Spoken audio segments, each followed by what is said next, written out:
इस वक्त हम दुनिया के नंबर 3 हो गए। याद रखिए, हमने कहा था 2 महीना पहले प्रधानमंत्री देश को बताते थे कि भारत इतने शानदार तरीके से कोरोना वायरस से डील कर रहा है कि लोग भारत को मॉडल के रूप में देखते हैं। लोग पूछते हैं कि इंडिया में आपने कैसे किया। अब हम दुनिया के सबसे बुरे तरफ बढ़ते जा रहे हैं, बने नहीं अभी भी नंबर 1 पे कौन है? अमेरिका के अंदर कुल केसेस वहां अब 33 लाख से ज्यादा। राजीव गांधी जी ने कहा कि यार ये यूपी पुलिस को कुछ बॉम्बे से कोई स्क्रिप्ट राइटर बुला लेना चाहिए, कम से कम कहानी तो अच्छा लिखा। किसे विश्वास होगा, आप बताइए ऐसी चीज।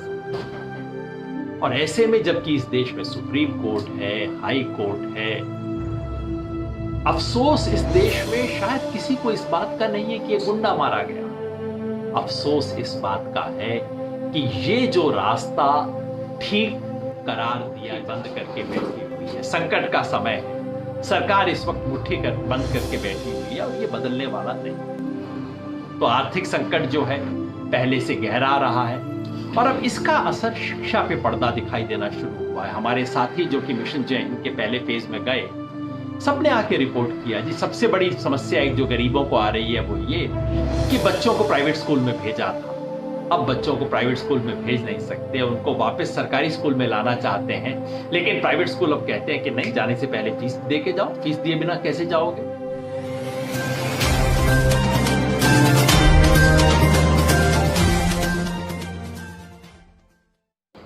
कि देश के सामने ये जो संकट है इसमें हम क्या कर सकते हैं।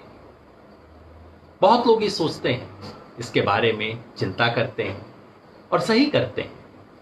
देश में सब तरफ से संकट चल रहा है, लेकिन हमारा ध्यान किन पे है?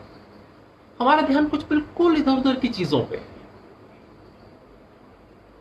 ध्यान किस पे है आज?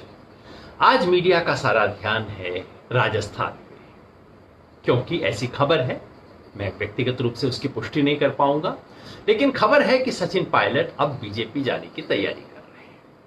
अब अगले 3-4 दिन तक जो कुछ होगा वो आप अनुमान कर सकते हैं। लंबी चर्चाएं होंगी, इसके बारे में डिस्कशन होगा कि बीजेपी ने ठीक किया नहीं किया। उससे भी ज्यादा चर्चा इस बात के बारे में होगी कि कांग्रेस के अंदर राहुल गांधी ने ठीक मैनेज किया नहीं किया, अशोक गहलोत और इनके इक्वेशन को कैसे करना चाहिए था। इस सब पे चर्चा मीडिया में होगी, खुल के होगी। और आजकल तो मीडिया में टीवी चैनल्स के ऊपर ऐसे चर्चा होती है जैसे सब्जी मंडी के अंदर बातचीत हो रही हो, यार दाम ठीक नहीं लगा है, मैं दूसरी दुकान पे जा रहा हूं। अब राजनीति में खुल के बकरा मंडी, घोड़ा मंडी, इसकी बातें होती हैं। आज सुबह अखबार में छपी थी खबर कि इसके बारे में 15-20 करोड़ रुपया प्रति एमएलए दिया जा रहा है। ये सब चर्चा खुल के हो रही है, किसी को इसके बारे में कोई विशेष दुख चिंता का विषय नहीं लगता। ये सब राजनीति की सामान्य घटनाएं लगती हैं, इसी के बारे में चर्चा होगी। चर्चा किसके बारे में हो रही है? चर्चा विकास दुबे के बारे में हो रही है, होनी चाहिए, लेकिन चर्चा क्या हो रही है? गुंडा था, मर गया, अच्छा हुआ। अब गुंडा था, इसके बारे में कोई संदेह नहीं। अगर न्याय प्रक्रिया उसके साथ सही से न्याय करती तो उसे सजाए मौत मिलनी चाहिए थी, इसमें कोई विशेष संदेह नहीं लगता। ऐसे व्यक्ति की मौत पे अफसोस क्यों होना चाहिए? शायद नहीं हो, शायद मां को तो होगा, बहन को होगा, घर में पिता कुछ भी बोले, हो सकता है उनको कुछ अफसोस हो ही रहा होगा, लेकिन समाज में कोई अफसोस होगा? नहीं होना चाहिए। लेकिन कहीं ऐसा तो नहीं कि विकास दुबे के साथ साथ हमने कानून व्यवस्था की भी हत्या कर दी? अगर वैसा है तो हम सबको चिंतित होना चाहिए। इसलिए नहीं कि विकास कोई निरपराधी व्यक्ति था, जिस तरह के काम किए थे बिल्कुल स्पष्ट था, गुंडा था जिसको राजनीतिक संरक्षण प्राप्त था। और संरक्षण सिर्फ एक पार्टी से नहीं रहा होगा, एक नेता से नहीं रहा होगा। सालों साल ये लोग गुंडाई करते हुए अपना कैरियर बनाते हुए ऊपर बढ़ते हैं। सरकारें आती हैं जाती हैं, लेकिन इनकी सरकार बनी रहती है। और इस प्रकरण में जो कुछ हुआ उसके बाद तो कोई संदेह ही नहीं बचता कि ये बिल्कुल खुल्लम खुल्ला पुलिस ने तय किया कि इस आदमी का मुंह नहीं खुलने देना। ये बात, कुछ बातें इस प्रकरण में बिल्कुल स्पष्ट है। कि उसे राजनीतिक संरक्षण प्राप्त था, इसलिए वो वहां पे टिका हुआ था। पुलिस में उसके लोग थे जिन्होंने उसको वक्त से पहले बता दिया। पुलिस के अंदर जो लोग शिकायत कर रहे थे, कह रहे थे कि भाई लोकल थानेदार बिका हुआ है, पुलिस के लोग उसके हाथ में बिके हुए हैं। जो चिट्ठी लिख रहे थे डीआईजी को, उन चिट्ठियों की सुनवाई नहीं हो रही थी। वो डीएसपी स्वयं मारे गए मिश्रा जी, जो कि शिकायत कर रहे थे इसके बारे में। ये तय है कि एक बार वो वहां से भागा तो तय कर लिया गया कि अब इसे मार देना है। ये बात विकास को भी पता थी कि उसको मार देना है, इसलिए उसने जाके मध्य प्रदेश में सरेंडर किया। पकड़ा वकड़ा कुछ नहीं किया, धड़ल्ले से सरेंडर किया। हम सब जानते हैं कि वहां उसको पकड़ने से एक दिन पहले उज्जैन के उस थाने के पूरे स्टाफ को बदला गया, सिर्फ 24 घंटा पहले। हम ये भी जानते हैं कि मध्य प्रदेश के होम मिनिस्टर, जिनके तहत ये सब चीजें हो रही थी, वो उत्तर प्रदेश के चुनाव में कानपुर में पोस्टेड थे वहां पे करने के लिए। अब आप अनुमान लगा सकते हैं क्या संबंध हो सकते हैं, कोई गारंटी नहीं है, लेकिन अखबारों में सब कयास चल रहे हैं कि ये तार थे गए। इसलिए उन्होंने जाके मध्य प्रदेश में विकास ने जाके सरेंडर किया। जब सरेंडर किया उस वक्त से सब लोग कह रहे थे कि इस आदमी को अब रास्ते में मार दिया जाएगा। सारा एविडेंस पब्लिक डोमेन में, उसको मध्य प्रदेश से उत्तर प्रदेश ला रहे हैं। प्रॉपर मजिस्ट्रेट के सामने पेश नहीं किया गया, मध्य प्रदेश के अंदर भी जो किया जाना चाहिए था उसका प्रॉपर। कानपुर पहुंचने से पहले सड़क पे ट्रैफिक रोक दिया जाता है। पीछे जो जर्नलिस्ट आ रहे थे उनकी गाड़ियों को रोक के, एक जर्नलिस्ट की गाड़ी की चाबी निकाल के उसको रोक दिया जाता है पहले ही, दूसरे को 15 मिनट पहले उसकी गाड़ियां रोक दी जाती हैं। और उसके थोड़ी देर बाद, 15 मिनट बाद ठाए ठाए की आवाज आती है। पुलिस कहती है कि देखिए गाड़ी में पंक्चर हो गया था। अब देखिए कैसी अद्भुत चीजें हैं, गाड़ी में पंक्चर होता है, कोई टायर के निशान नहीं बनते, बाद में वो रिकॉर्ड करते हैं अखबार के फ्रंट पेज पे। मुझे कोई खुफिया जानकारी नहीं है, सब अखबार के फ्रंट पेज पे है कि ये सब होने के बाद वहां क्रेन से एक सड़क के ऊपर टायर के निशान बनाए जा रहे थे। एक्सीडेंट हुए, सब कुछ एनकाउंटर होने के 2 घंटे के बाद वहां पे सड़क पे निशान बनाए जा रहे हैं। पुलिस कहती है कि गाड़ी उलट गई और उसमें से विकास दुबे भाग निकला, लेकिन ऐसी उल्टी की गाड़ी का एक भी दरवाजा नहीं खुला। दरवाजा नहीं खुला लेकिन उसमें से विकास दुबे भाग निकला। और मजे की बात सुन लीजिए कि एनकाउंटर से आधा घंटा पहले विकास दुबे को किसी स्कॉर्पियो गाड़ी के अंदर रखा हुआ मिला था, वहां पे जा रहा था, उसका फोटो लिया गया, स्कॉर्पियो गाड़ी में पकड़ के उसको पुलिस ने रखा है। जो गाड़ी उल्टी है वो महिंद्रा गाड़ी है, एक दूसरी गाड़ी उल्टी है। और वो आदमी जो एक दिन पहले उज्जैन में धड़ल्ले से निहत्थे घूमते हुए अपने आप को अरेस्ट करवाता है, दुनिया को बताता है मैं विकास दुबे हूं कानपुर वाला, वो आदमी अब ऐसे में कानपुर के पास आके भागने की कोशिश कर रहा है। आप सोचिए, जैसा हमारे साथी राजीव ध्यानी जी ने कहा कि यार ये यूपी पुलिस को कुछ बॉम्बे से कोई स्क्रिप्ट राइटर बुला लेना चाहिए, कम से कम कहानी तो अच्छा लिखा करे। किसे विश्वास होगा आप बताइए ऐसी चीजों। और ऐसे में जबकि इस देश में सुप्रीम कोर्ट है, हाई कोर्ट है, अफसोस इस देश में शायद किसी को इस बात का नहीं है कि ये गुंडा मारा गया। अफसोस इस बात का है कि ये जो रास्ता ठीक करार दिया जा रहा है, कल को उस रास्ते का प्रयोग जब निर्दोष लोगों के लिए होगा, या आज भी जिसका प्रयोग निर्दोष लोगों को मारने के लिए हो रहा है, एक बार आप गली खोल दीजिए। पहले उस गली में से आप जिसे पसंद नहीं करते उसको भगाएंगे, बाद में दूसरे लोग भी भागेंगे उसमें से। और ये सब हो रहा है। एक बार अगर ये अनुमति हो जाए कि पुलिस जिसको चाहे मार दे, तो भाई फिर कोर्ट कचहरी किसके लिए? फिर कल को अगर बिल्कुल निर्दोष व्यक्ति को जब मारा जाता है, और उत्तर प्रदेश पुलिस पहली बार नहीं कर रही है, इंडियन एक्सप्रेस में परसों खबर थी कि ये 109वां एनकाउंटर है, 109 एनकाउंटर हो चुके हैं। या तो उत्तर प्रदेश ऐसी विशेष जगह है जहां सारे अपराधी हमेशा टायर पंचर होने पे भागते हैं और फिर उनको गोली मारनी पड़ती है, या सारा का सारा फ्रॉड है, हम सब जानते हैं। तो अफसोस, एक तो चिंता की बात यह है कि अगर पुलिस को यह अथॉरिटी मिल जाती है तो किस किस का नंबर आएगा। हम देख रहे हैं किस किस का नंबर आ रहा है इस वक्त ऑलरेडी उत्तर प्रदेश में। और दूसरी चिंता इस बात की है कि विकास दुबे को मारा क्यों गया, क्योंकि उसके पास राज थे, सत्ताधारी पार्टी के राज थे, पुलिस के बड़े बड़े अफसरों के राज थे, सबका नाम खुलना था। इसलिए सब ने मिलकर तय किया कि उसे चुप कर दो। तो क्राइम पॉलिटिक्स का नेक्सस तोड़ने का ये जो अवसर था, इस बहाने अगर एक बार तार खुलने शुरू होते, उधड़ने शुरू होते, बात निकलती तो दूर तलक जाती और पता नहीं कौन कौन लोग इसके चक्कर में आते। उसको बंद किया गया। आप कल्पना कीजिए अगर उत्तर प्रदेश के मुख्यमंत्री की तरफ से एक फोन चला गया होता कि देखो इस आदमी को पकड़ के लाना है, पूछताछ करनी है और मैं चाहता हूं इससे ठीक पता लगे, आपको लगता है ऐसे में एनकाउंटर होता? कौन कौन शामिल है? अगर कल को इलाहाबाद हाईकोर्ट इतना ऑर्डर कर दे कि हम चाहते हैं कि इसके एक एक तथ्य की जानकारी ली जाए, सुप्रीम कोर्ट के चीफ जस्टिस कल अगर इतना कह दे कि इसके सारे कागज फ्रीज करो, मेरे पास लाओ और सीधा सुप्रीम कोर्ट का एक जज इसकी जांच करेगा, तो किसी की हिम्मत होगी इन बातों को छुपाने की? और अगर एक बार अफसरों को पता लग गया जो इस एनकाउंटर में थे कि भैया या तो नौकरी जाएगी या 25 साल जेल में लगाने पड़ेंगे या दोनों होगा, देखिए कैसे उगलना शुरू करते हैं अपने नेताओं का नाम। ये आज भी किया जा सकता है। विकास दुबे भले ही मर गया हो, उसके प्रोटेक्टर्स को आज भी ढूंढा जा सकता है, बशर्ते की क्षमता हो, बशर्ते की इच्छा हो। दिक्कत यह है कि ये इच्छा समाप्त हो रही है और इसलिए हमें चिंता करनी चाहिए। इस पे चिंता करने के बजाय बाकी इधर उधर की तमाम चीजों की कहानियां बताई जा रही हैं।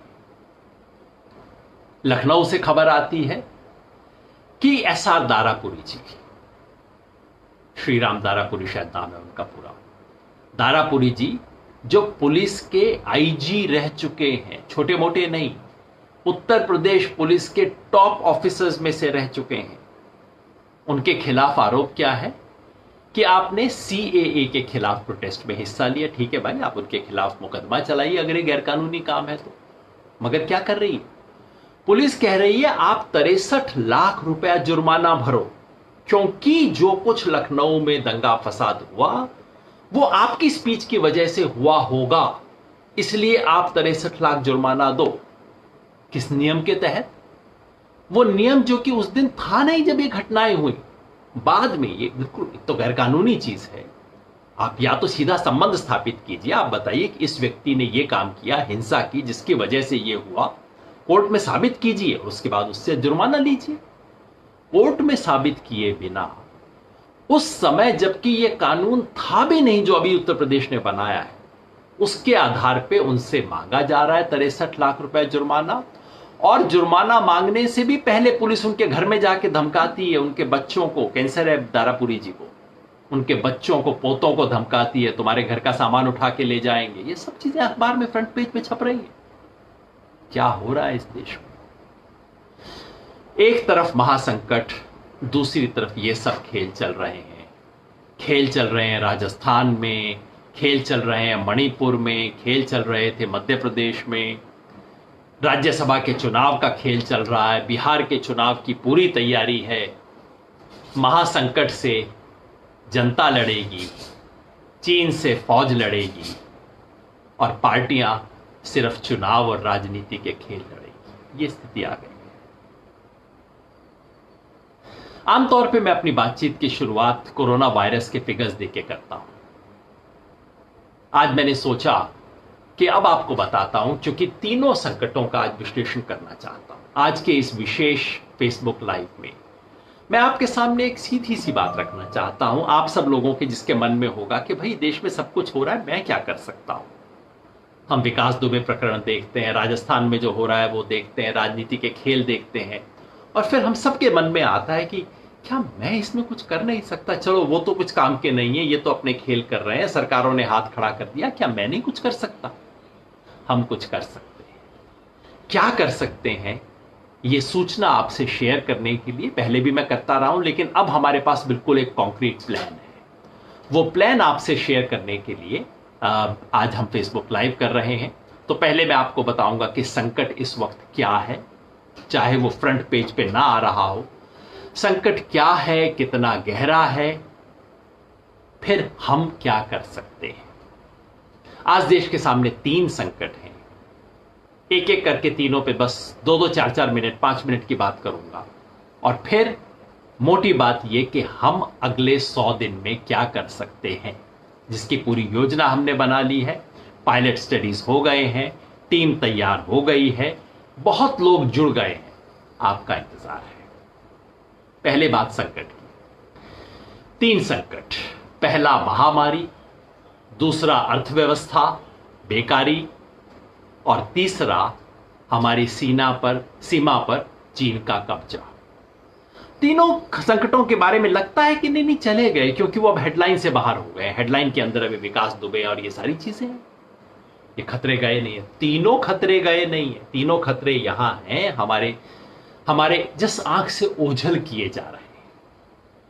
कोरोना वायरस की क्या स्थिति है, मैं पिछले कुछ फेसबुक लाइव से कह रहा हूं, अब हम बहुत गंभीर स्टेज में एंटर कर चुके हैं। इस वक्त प्रतिदिन कितने केसेस हैं आप देख रहे होंगे। बस अब ये हेडलाइन नहीं बनती, बस कहीं छोटी सी खबर आ जाती है कि पिछला रिकॉर्ड हमने तोड़ दिया है। 27,000 से ज्यादा केसेस पर डे रिकॉर्ड हो रहे हैं। आपको ध्यान है, पहले 1 लाख का फिगर कितना मुश्किल लगता था, कितना ऊंचा लगता था। 1 लाख केसेस देश में हो जाएंगे। 1 लाख तक पहुंचने में 109 दिन लगे थे। हमारे देश में जब पहला कोरोना वायरस का केस रिकॉर्ड हुआ, उसके बाद 1 लाख तक पहुंचने में 109 दिन लगे। 1 लाख से 2 लाख तक पहुंचने में कितना समय लगा? सिर्फ 15 दिन लगे। 2 से 3 लाख पे पहुंचने में सिर्फ 10 दिन लगे।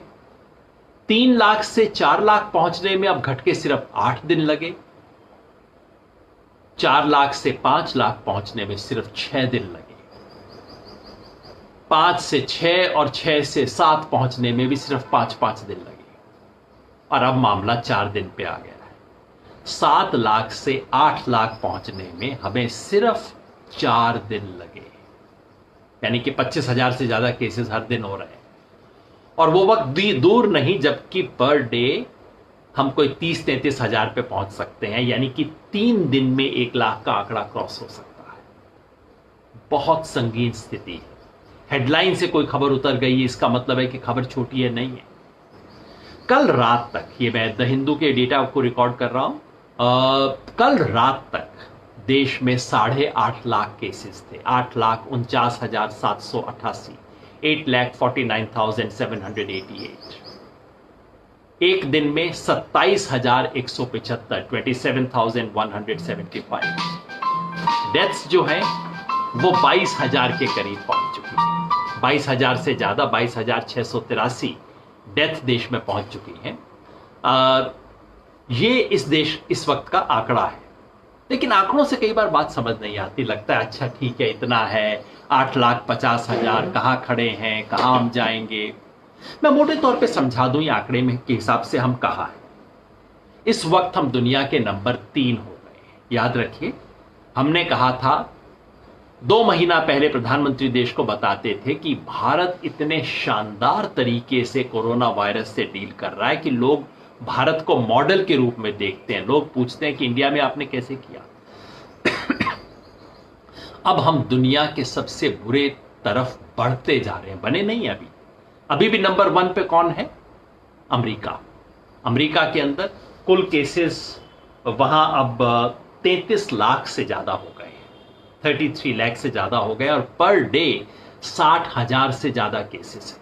अमेरिका आगे है, अभी काफी समय तक हमसे आगे रहेगा। नंबर 2 पे ब्राजील है। ब्राजील में टोटल केसेस 18 लाख से ज्यादा है। पर डे उनके केसेस 36,000 से ज्यादा है, हमसे आगे। लेकिन तेज बढ़ने की रफ्तार अब इंडिया की ज्यादा है ब्राजील से। हम तेजी से बढ़ रहे हैं। और यह संभावना अब यह है कि एकदम तो नहीं, अभी तो ब्राजील हमसे 2 गुना के करीब है रिकॉर्डेड केसेस में। लेकिन अब यह संभावना है कि कुछ समय बाद हम ब्राजील से आगे जा सकते हैं। नंबर 2 पे, जैसे हमने पहले कहा था कि हम पहले यूके से कम थे, रशिया से कम थे, हम उससे ऊपर जा रहे थे, वो हो गया। वैसे ही हम ब्राजील से भी ऊपर जा सकते हैं। गारंटी नहीं है, लेकिन अभी के ट्रेंड के हिसाब से ऐसा हो सकता है। और यही रिकॉर्डेड केसेस के हिसाब से आप जाएं तो ये संभव है। अभी मैं संभव कह रहा हूं, समझदार लोग जो इसको ज्यादा केयरफुली मॉनिटर कर रहे हैं वो कहते हैं कि 1 महीने से ज्यादा की कोई फोरकास्ट मत कीजिए, क्योंकि अभी कोई गारंटी नहीं हो सकती। लेकिन सिर्फ सोचने के लिए, क्योंकि आपको देश के बारे में चिंता करनी है तो आपको 3-4 महीने के बारे में सोचना पड़ेगा। जैसे प्रधानमंत्री ने घोषणा की है कि दिवाली के मौसम, दिवाली तक लोगों को खाद्यान्न दिया जाएगा। सोच के किया होगा कि तब तक क्राइसिस चलेगा कम से कम। तो दिवाली तक क्या स्थिति हो सकती है? मोटा अनुमान यह है कि दिवाली आते आते तक हम 1 से 2 करोड़ केसेस के बीच में कहीं पहुंच सकते हैं। 1 करोड़ केसेस हम क्रॉस कर सकते हैं। अभी हैं 8 लाख। सितंबर के महीने तक, अगस्त का महीना अंत होते होते हम क्लियरली कोई 30 लाख केसेस को क्रॉस कर जाएंगे। सितंबर का महीना खत्म होते होते 50 लाख क्रॉस करेंगे, आधा करोड़। और दिवाली का मौसम आते आते 25 नवंबर के करीब दिवाली है, तब तक ऐसा अनुमान है, आशंका है, हम 1 करोड़ का आंकड़ा क्रॉस कर जाएंगे। और अगर 1 करोड़ का आंकड़ा हम क्रॉस करते हैं तो याद रखिए कोई 3-3.5% डेथ्स हो रही है, यानी कि 3-3.5 लाख मौत हो सकती है सिर्फ इस एक बीमारी की वजह से। तो स्थिति बहुत गंभीर है। और ये तब जो कि सिर्फ रिकॉर्डेड आंकड़े हैं। बार बार मैंने कहा है कि हम बहुत कम रिकॉर्ड कर रहे हैं। कारण क्या है? कारण यह है कि हम टेस्ट बहुत कम कर रहे हैं। लोग डर के मारे टेस्ट नहीं करवा रहे। सरकार टेस्ट करना नहीं चाहती। सरकार कहती है नहीं, पहले एविडेंस लेके आओ तब हम टेस्ट करेंगे, नहीं तो टेस्ट ही नहीं करेंगे। लोग भी डरे हुए हैं, सरकार दबाने के मूड में है। खासतौर पे जो आंकड़े दिल्ली से हैं, गुजरात से हैं, उत्तर प्रदेश से हैं और तेलंगाना से, इन चारों के बारे में एक्सपर्ट्स को शक है कि आंकड़े कुछ थोड़ा सा ऐसे आंकड़े जिन पे विश्वास करना थोड़ा कठिन हो रहा है। रिकॉर्डिंग कम हो रही है। आपको मोटी बात बताओ, अमेरिका में हर 10 लाख लोगों में से उन्होंने 1 लाख लोगों का टेस्ट किया है। और हमने कितना किया है? हमने 10 लाख लोगों में से सिर्फ 8,000 का टेस्ट किया है। बाकी यूरोप के देशों की तुलना करें तो उन्होंने कम से कम 50-60-70 हजार लोगों का टेस्ट किया है 10 लाख लोगों के पीछे। यानी कि हमें जितने टेस्ट करने चाहिए थे उससे 10 गुना कम टेस्ट हमने किए। अगर हम 10 गुना टेस्ट करने लगे तो 10 गुना केसेस नहीं बढ़ेंगे, क्योंकि केसेस की जो प्रोपोर्शन है वो कम हो जाएगी। मोटे तौर पे साइंटिस्ट लोग कहते हैं कि टेस्ट में 5% से ज्यादा अगर आपको मरीज मिल रहे हैं तो इसका मतलब है कि आप ठीक से टेस्ट नहीं कर रहे। आप बहुत कम पॉपुलेशन का टेस्ट कर रहे हो। आप उन्हीं लोगों का टेस्ट कर रहे हो जो कि मोर और लेस जहां पे बीमारी है, बाहर आप टेस्ट कर ही नहीं रहे हो। 5% के करीब करते हैं तब ऐसा लगता है कि हाँ, आप जितना आबादी में करना चाहिए टेस्ट उसका कर रहे हो। तो अगर हम पूरा टेस्ट करें तो यह संख्या कई गुना बढ़ेगी। मैंने पिछली बार भी आपको कहा था, कुछ वैज्ञानिकों को कोट करके कहा था। वैज्ञानिक, जब प्रोफेसर मेनन से हमारी बात हो रही थी तो उन्होंने कहा था कि उनका अनुमान ये है, उनका और उनके तमाम साइंटिस्ट साथियों का अनुमान ये है कि इस वक्त देश में जितने रिपोर्टेड केसेस हैं उससे अंदाजन 20 से 30 गुना ज्यादा रियल केसेस हैं। यानी कि अगर सरकार कह रही है कि 8 लाख लोग हैं टेस्टेड पॉजिटिव, इसका मतलब है कि कोई 1.5 से 2 करोड़ लोग इस वक्त ऑलरेडी कोरोना से प्रभावित हैं। आपको अनुमान लगा होगा इसको कैसे टेस्ट करें। दिल्ली में अभी एक सीरोलॉजिकल सर्वे हुआ है। आपको ध्यान होगा पूरे देश में एक सीरोलॉजिकल सर्वे हुआ था जिसके विश्लेषण मैंने आपके सामने रखे थे। बहुत खतरनाक उसके फाइंडिंग्स थे। सरकार ने कहा था कि हम पार्ट 1 उसका डिक्लेयर कर रहे हैं, पार्ट 2 हम अगले 3-4 दिन बाद करेंगे। वो 3-4 दिन कभी आए नहीं। सरकार को भी समझ आ गया कि ये आंकड़े ऐसे हैं जो कि पब्लिक डोमेन में रखेंगे तो इससे पोल पट्टी खुल जाएगी। सिर्फ एक सरकार की नहीं, सबकी।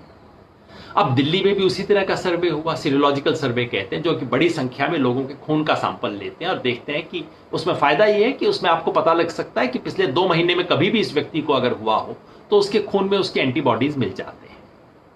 वो सर्वे दिल्ली में हुआ है। अब पिछले 5 दिनों से कहा जा रहा है कि उसकी रिपोर्ट कल रिलीज हो रही है, आज रिलीज हो रही है, कल रिलीज हो रही है। अनौपचारिक रूप से रिपोर्ट रिलीज हुई है, आंकड़े रिलीज हो गए हैं और वो बता रहे हैं कि दिल्ली में 15 से 20% पॉपुलेशन कोरोना वायरस पॉजिटिव है। 15 से 20% पॉपुलेशन इन्फेक्टेड है। वो सिम्टोमेटिक नहीं है, मतलब उसको बीमारी, इस बीमारी के अंदर यही है कि इसके आधे से ज्यादा मरीज ऐसे होते हैं जिन्हें कुछ पता ही नहीं होता, जिनको कोई लक्षण ही नहीं है। लेकिन ये वायरस दिल्ली के 15 से 20% लोगों में है, ये बात खबर में आ रही है। दिल्ली सरकार इसका कंफर्मेशन कब करेगी पता नहीं, पर आप समझ रहे हैं 15 से 20% का मतलब क्या है।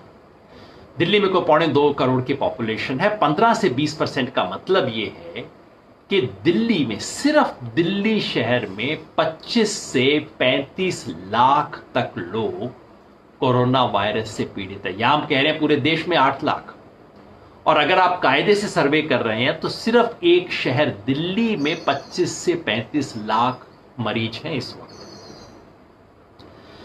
यानी कि ये बीमारी इस वक्त एक भयंकर महामारी की शक्ल ले चुकी है, और इसके बारे में देश में बहुत कम लोगों को पता है।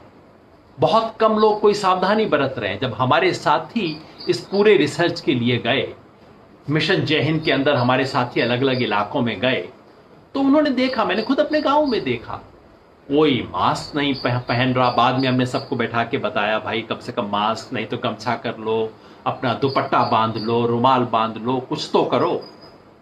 महामारी फैल रही है, कोई नाम सबने सुना है, हर व्यक्ति को गांव में पता है कि कोई कोरोना मैया आ गई है, कुछ है।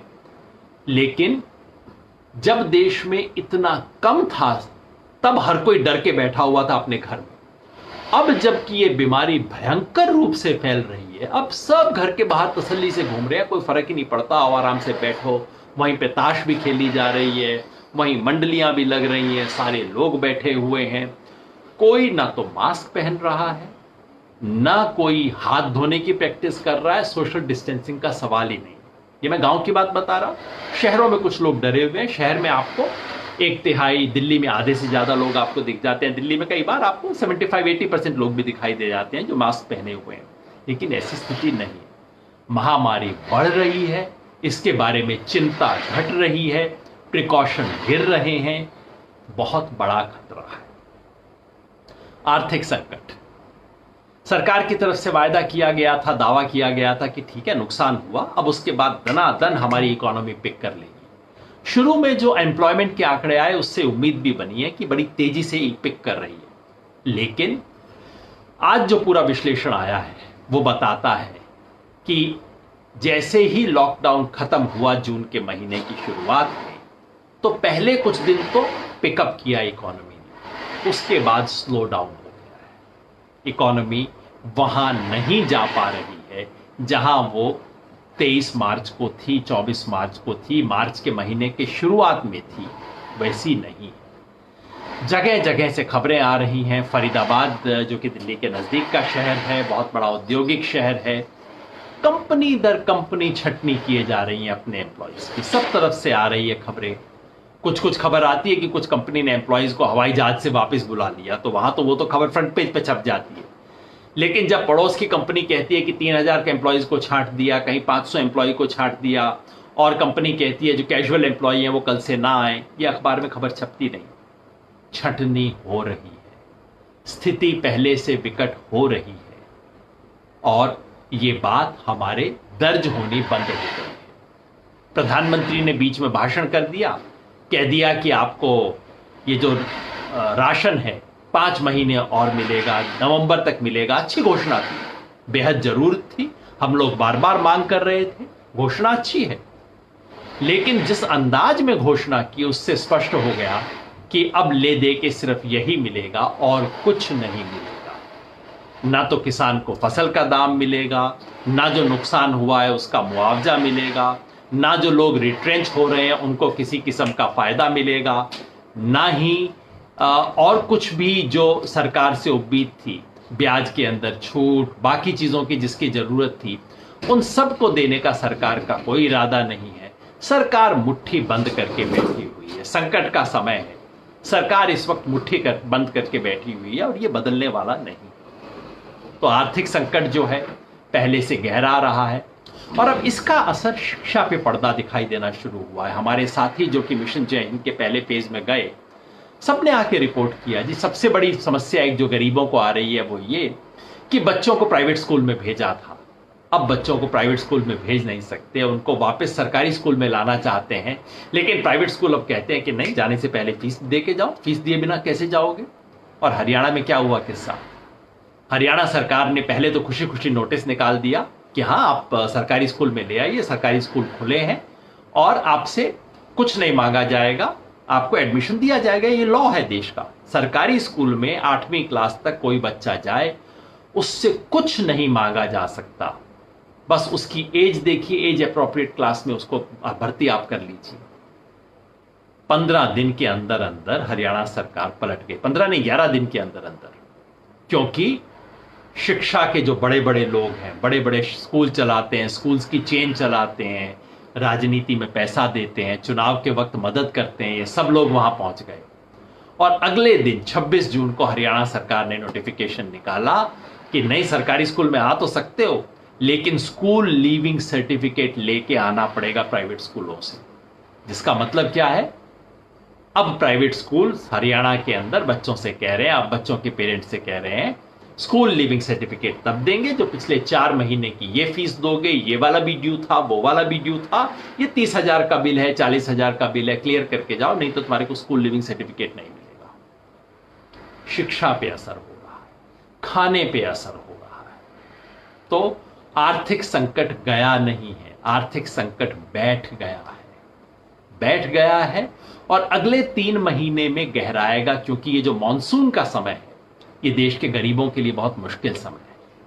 अभी तक मनरेगा ने किसी तरह संभाला है, पिछले 2 महीने में मनरेगा का बहुत काम हुआ है, मॉनसून में मनरेगा का काम होगा नहीं, बहुत कम होगा वो। और गरीबों के लिए मॉनसून का समय वो होता है जबकि कोई मजदूरी नहीं मिलती। ऐसे समय पे कौन मदद करेगा, कैसे करेगा, किसी के पास इसका नक्शा नहीं। तो आर्थिक संकट गहरा है, बना हुआ है, गया नहीं है, अर्थव्यवस्था वापस नहीं आ रही है और सरकारें हाथ खड़ा करके बैठ गई। मेरा अपना चैनल, आपका चैनल, समाज का चैनल, देश का चैनल एनबी न्यूज 24/7 को आप लाइक करें, सब्सक्राइब करें और ज्यादा से ज्यादा इसकी वीडियो को शेयर करें ताकि हर खबर को मैं आप तक आसानी से पहुंचा सकूं।